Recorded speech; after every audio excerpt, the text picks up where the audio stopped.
Pre-recorded. This is the Red Ticket Blues podcast. I am Brian Buckley. This is being recorded on April 28th to hit the internets on April 29th. Yes, a bonus podcast. You ask yourself, what did you do to deserve this? Nothing. Nothing at all. You need to improve your daily life habits, but I'm going to help you. Remember, you can always listen to this show on iTunes, TuneIn Radio, Stitcher, and YouTube after I insult the audience. And you can follow me on Twitter at BrianBuck13 and at Red Ticket Blues. So I figured that I had a bunch of stuff to talk about. So why wait till next week and do it? So I'll just do it now. So that's why you're going to be able to spend your Friday listening to the Red Ticket Blues podcast or whatever day. But this will be released, like I said, the 29th on Friday. So happy Friday. People say that to me at work, and the only reason I don't go get mad and say something is that it's Friday. But what a stupid term, happy Friday. It's excruciating. Nails on a chalkboard. There's certain phrases I can't stand. That, brain fart, other ones just really, really grind my gears. So there's a few things I needed to talk about. And one of them I promised to talk about last week. But before I even get into that, by the way, if you haven't heard the podcast I did with my father yesterday, then I think you need to check that out on any of those podcasting venues. My father was great. He was very natural, and I say natural as if he's some sort of like drooling, raving maniac, but no, it was good. I thoroughly enjoyed it, and I got some very positive reviews from it. So I think if you haven't heard it, you should check it out. So, one thing I promised to talk about last week, I thought I was going to open the show with it, and that was the death of Prince, and I didn't say one word about it other than, yeah, and we'll get to that. So, let's lead that off with now it's obviously it's kind of an old story. The legend Prince passed away last week, and I guess I'm going to go against the grain, hot take, because I'm full of hot takes. That's what I do. I don't get Prince. Did I talk about Prince last week? Now I'm questioning myself. I don't get Prince. Okay, maybe I was too young for his heyday. It sounds a lot like 80s genre, nothing special music, nothing groundbreaking. I didn't hate the music. I didn't listen to it and go, oh God, what is this? But I'm just trying to, and everything is relative to the period that the music is being released in. But imagine someone like Prince coming out now. You would just look at him and say, what the fuck is that? That's entertaining. So, I mean, I don't want to shit on a guy who just passed away, obviously. It's a terrible thing to die that young, too. Looks to be maybe some sort of substance, pharmaceutical overdose, perhaps. It is a tragedy. But I just never got Prince. And I'm sure there are music aficionados screaming, saying, how could you not get Prince, you stupid buffoon? Don't you understand his greatness, his beautifulness, his just genius? No, I don't. I just said that. Did you not? Rewind it 15 seconds. Come on, press it on there. There you go. I don't get it. But terrible thing. I mean, all I know is obviously that it's just a weird way he looked, and the Dave Chappelle show with Charlie Murphy, and then playing basketball. So I mean, that was funny. I just it's too bad. We'll put it that way. It's too bad. So let's jump into some other things here. Now, we've been talking politics. Obviously, it's in everyone's ear, and politics and sports sort of interlace themselves this week or in the past few days. So, Ted Cruz he was called out by John Boehner, and John Boehner said, "What is he? He said he's dealt with a lot of stubborn people or so in Congress, but that he is the most miserable son of a bitch, and he called him Lucifer." And imagine how pissed off Lucifer must be hearing that he is comparable. Lucifer in the flesh, comparable to Ted Cruz. Now, Ted Cruz, we'll interject the sports element of it, was in Indiana, and he's in Hickory, just like Hoosiers, which was, it's a movie that, it's made in the 80s. It's about the 50s. And listen, it's a heartwarming, go get 'em, attaboy tale, but it's cornball city. It's cornball central. So he pulled out the same the same line that Gene Hackman's character, the coach, I forget, Coach Dale.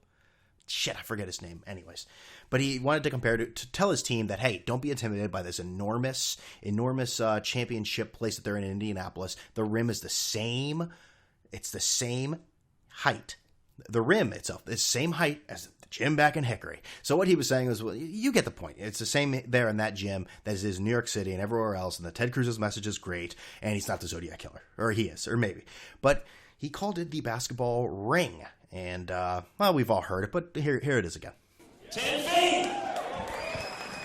You know, the amazing thing is that basketball ring.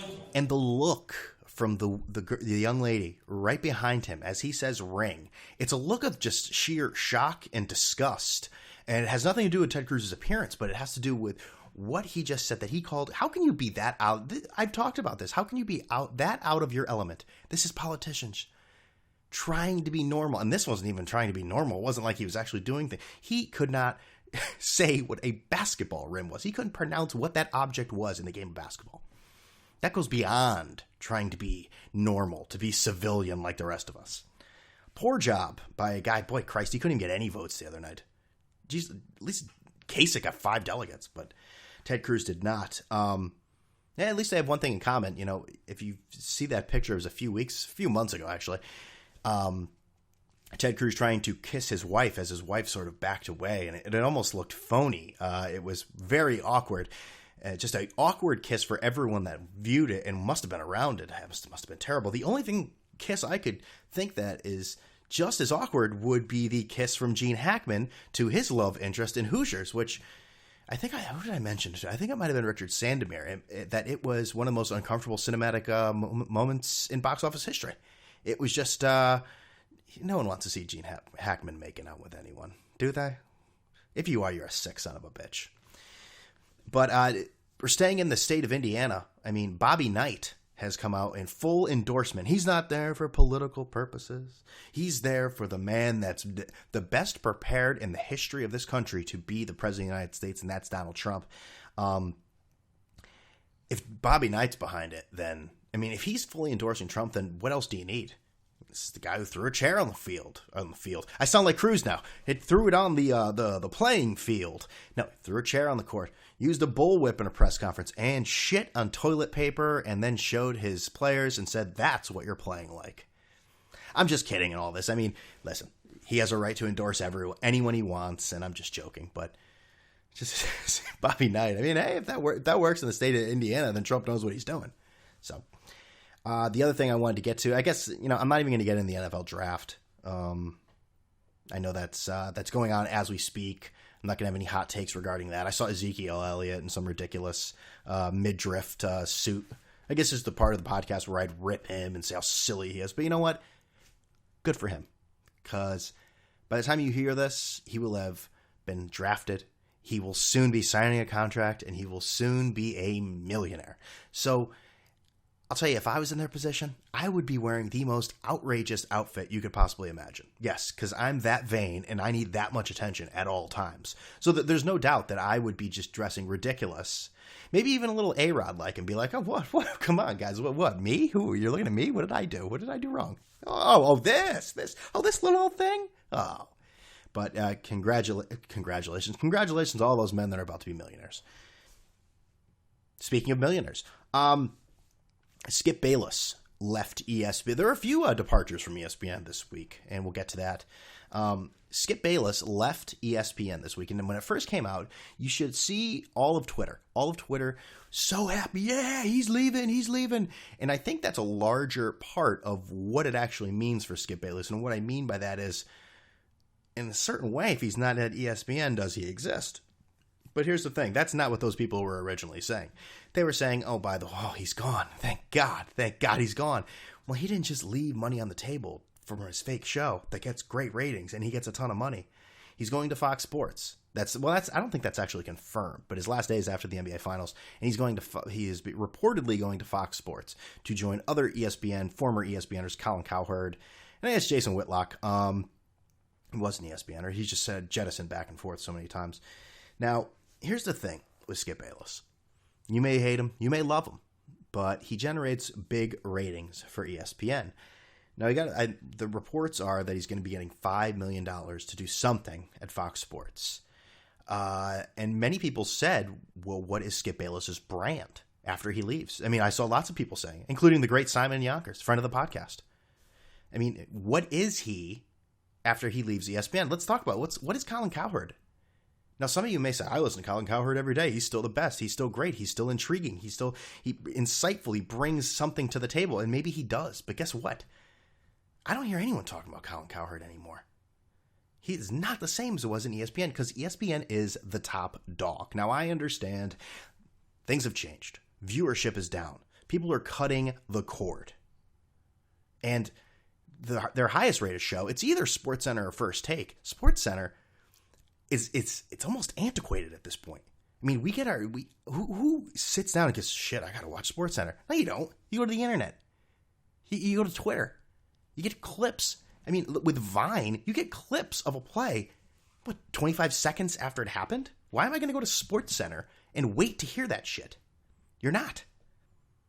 It just doesn't happen. So that's why it's gone down, and First Take has gone down, and people say ESPN's losing it. However, they still are a brand. They are an enormous brand. So when people leave, I'll tell you one thing.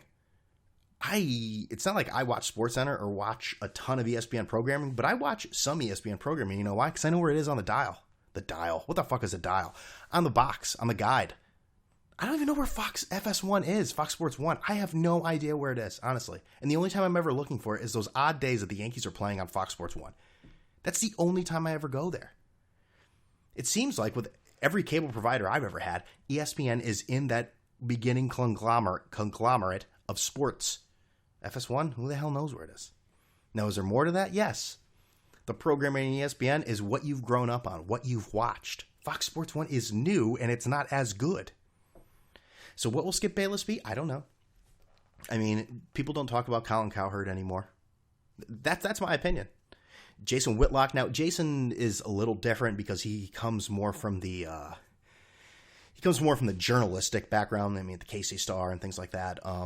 Now, he's obviously dabbled in television, but Jason's a little different because he really can't solidify himself at a certain place. He's going back and forth with Fox Sports and ESPN, so I don't think anyone could ever really get a real hold on him. Apparently, this Black Grantland thing is actually still happening this summer, the Undefeated, so that should be interesting.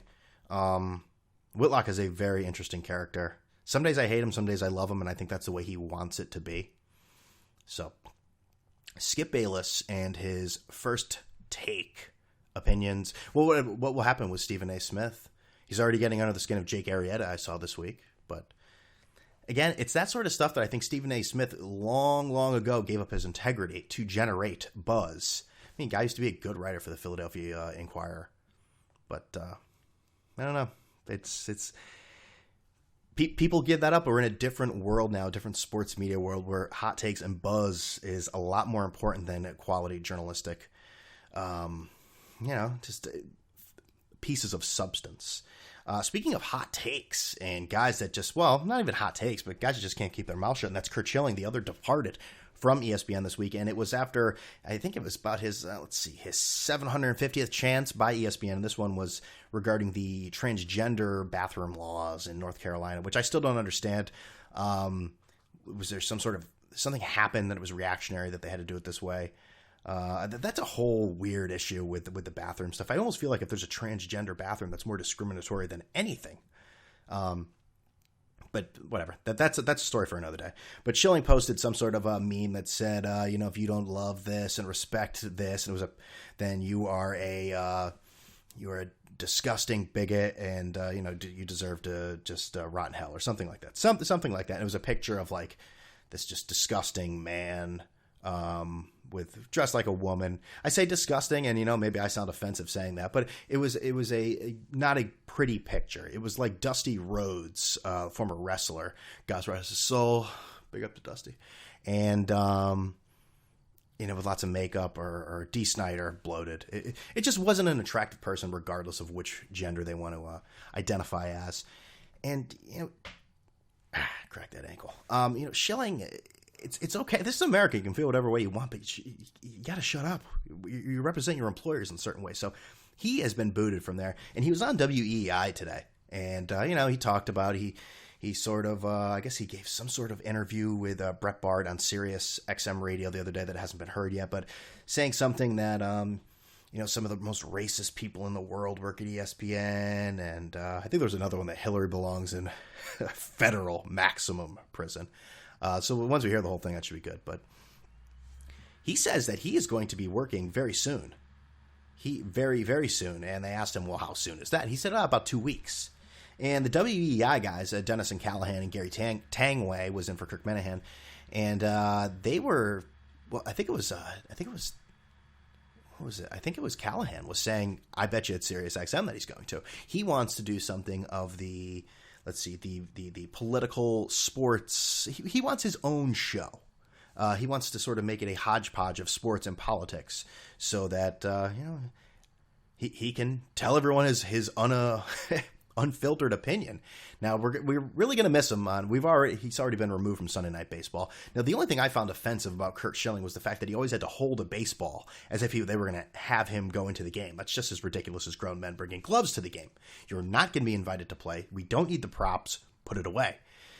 But I think Schilling is going to be a big voice. That is a prediction of mine. Speaking of hot takes, I think he is going to be a constant voice because we've heard the quote-unquote filtered Schilling. The only time we don't hear him is when he's unfiltered, when he has his own show on Sirius XM Radio where you can say whatever the hell you want, and he's going to do a daily show. You better believe, I'm predicting it. He is going to be a voice we talk about all the time. I'm saying it now. On April 28th, 2016. I mean, Mike Francesa said, nobody cares what Curt Schilling says. That will change. I can guarantee you that will change very quickly. So I can continue saying this to solidify the point even more, but I think you got it right now. So. And we're going to make this a short podcast. So I get some basketball going on. The Houston Rockets have been eliminated mercifully. They have zero heart. They're like they have zero courage too. They're very much like the Tin Man and the Lion. I think Barkley started to go in on James Harden. You wouldn't want to play with him. He's just I'm not sure I would want to play with him because it's not fun. Kenny said something, and I 100% agree. When you play for the Golden State Warriors, you feel a part of the team. Like, everybody's moving because they're like, oh, I'm going to get the ball. Like the San Antonio vibe, too. Same thing with San Antonio. They're the two best teams. And Oklahoma City could be that good if they trusted each other more. But James Harden, he wouldn't be fun to play with because nobody wants, I guarantee you, I wouldn't want to go to practice every day and just watch him dribble, or come to the basket or step back and shoot a three. I mean, what am I standing out here for? And they can say they want to play small and shoot threes, but it's true though. No one wants to play with a gunner or a chucker, as they say. For you George Costanza fans out there, especially one that dribbles for the entire time and starts to put on a show, and then is just going to dribble anyways because it's almost like why am I playing with you? So, excuse me. Mercifully, they have been eliminated, and the Clippers look like they're on the verge with Blake Griffin and Chris Paul out for the playoffs. So that looks like that's over. So Golden State perhaps will be most likely will be facing the Trailblazers. So Cavaliers take care of business. They're going forward tonight, which I look forward to watching. By the time you hear this, will be over. Is the Celtics and Hawks. That should be a good series. I hope Celtics can tie it up and put that to a Game 7. It's weird, I think when you root for New York teams, that you have to root against Boston teams stuck here in Connecticut. But I think that's part of the delicacy of Connecticut, if you want to use that word. Does that really fit there? I guess the opportunity. I don't have anything against really. Well, let's not put it that way. I don't like the Patriots, but it has nothing to do with Boston. I think I just joined the country in that way. Red Sox, obviously I'm a Yankee fan. I'm not going to root for them. I have no problem with the Celtics, man. I want the Celtics to go as far as possible. That's just weird in my way, or in probably a lot of people's minds, but I got no problem with them. I ain't got no quarrel with them Boston Celtics. Muhammad Ali? No? But he said Viet Cong. Let's see, the other thing, the Hornets actually took care of the Heat last night. And, I gave Dwayne Wade a lot of credit last week that he still puts it together. And, even he manages his time well, and he can extend his game, his career, and his effectiveness throughout the playoffs, throughout a season. And, it's not necessarily his fault, but there was a questionable call down the stretch. The NBA has said there was no foul, and it certainly looked like there was a foul, but no foul called, and the Hornets ended up winning the game, which a team that, listen, how many times can I flip-flop on them? I said I like the team. I really liked them a lot. They're a good bunch. That first game, they were blown out by the Heat, and I said they barely look like an NBA team. Now I'm like, yeah, I like them. I like their grittiness, I just like it. You got Frank Kaminsky, you got Jeremy Lin, Kemba Walker, Kemba, and I don't know, just a scrappy little team. You got a guy guys that just can't seem to stay on a certain team for too long. Like guys like Courtney Lee, and I like it. Okay, Al Jefferson, a guy who's eternally angry, but he's a garbage. He's not even a garbage man. He's better than a garbage man. I think that's unfair to call him a garbage man. But my issue with Dwayne Wade is after that, his wife, actress Gabrielle Union, who is, I don't want to say she's vocal all the time, but she likes being involved with, Wade's career and what's going on. There's nothing wrong with that. It's her husband. Who cares? But she went to Twitter and just went off. Now, I have no issue with you being like, what kind of terrible call was that? But she went on some sort of crusade, basically attacking other people on Twitter. At a certain point, you just back off. You're both millionaires and just relax. Yes, because you're a millionaire, you can't complain. That's not what I'm saying. But what I'm saying is, can you just calm down and stop? Let the game play. No one likes, so he can go on the court and there's, your wife going to Twitter. So that's I can see who runs the operation in your house, Way of Wade. Remember when he tried to, that was going to be he's like, I got a new thing. It's called Wow, Way of Wade. And it was all over his Twitter. Yeah, that didn't take off. All right. I think that's all I got. So, another, just a nice little Friday podcast so you can enjoy it. Have you looked at the clock yet? It's almost time to go, right? Who cares? If it isn't, just coast, right? Yeah, mail it in. I'm done. Screw that. Take a long walk around, look at my phone. Or if, someone walks by, look really frustrated. And again, Costanza, look really frustrated. But, that guy or gal, they work hard. I saw them earlier. They were looking at their screen. They were so involved. Anyways, remember, you can always listen to this show. The fastest way to listen to this show is to subscribe. Let's be honest. I mean, you subscribe wherever you go. iTunes, Stitcher, YouTube, Google Play, if you can still figure that out. I think that's still in the works. Even Bill Simmons says, here's my podcast on Google Play. I click on it, it doesn't go anywhere. So I think everyone's still having a little issue getting into Google Play and whatnot. YouTube, Stitcher, TuneIn, iTunes. So those are the most reliable places you can find them. And I'm always on Twitter at BrianBuck13 and at RedTicketBlues. So I want you to enjoy your weekend, goddammit, and reach for the stars. All right, I'm out of here.